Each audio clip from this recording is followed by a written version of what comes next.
عليكم يا شباب، رجعنا فيديو جديد وتحدي جديد. اليوم التحدي راح اخلي 30 ثانية لابن خالي هذا يشتري بالمحل 30 ثانية، شي ياخذ واللي يطيح منه شي ما ياخذه وينقص من عنده شي. راح نشغل التايمر ونبدي. صار التايمر مصورنا. بدأ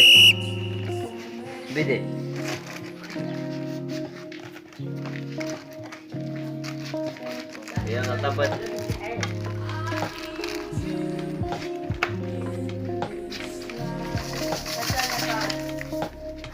صارت 20 ثانية، بعد لك 10 ثواني. 10 ثواني لك.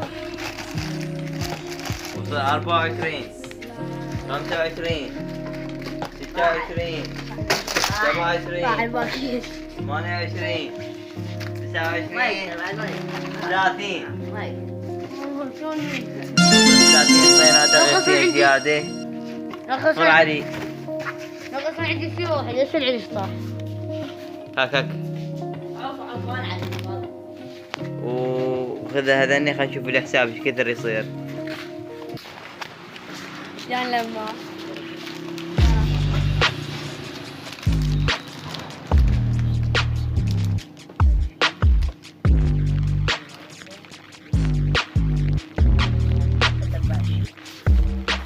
وهسه مثل ما شفت طلع حساب هذا 3000 دينار، وراح نبدي بأخوي فاضل نشوف ايش قد يطلع الحساب.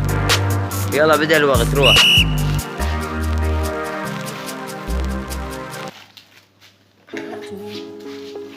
روح شنو هاي فاضل.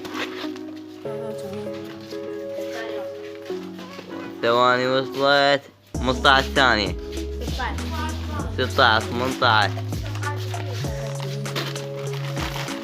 اللي يطيح يروح منك، إذا طاح منك شي كلهن يروح هالمرة. 27 28 29 30. شوف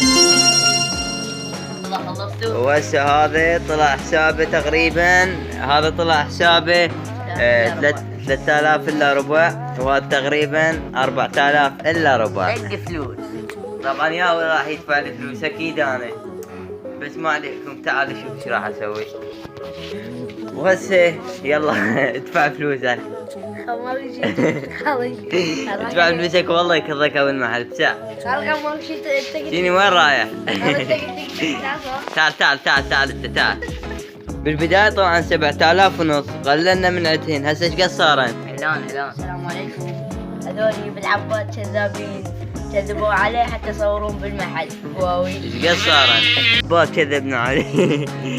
دخلنا المحل شفت الحساب طلعوا كل واحد بربع. او المحل قسلهم. كلهم كذا مكتله. والله يرجعون على حساب.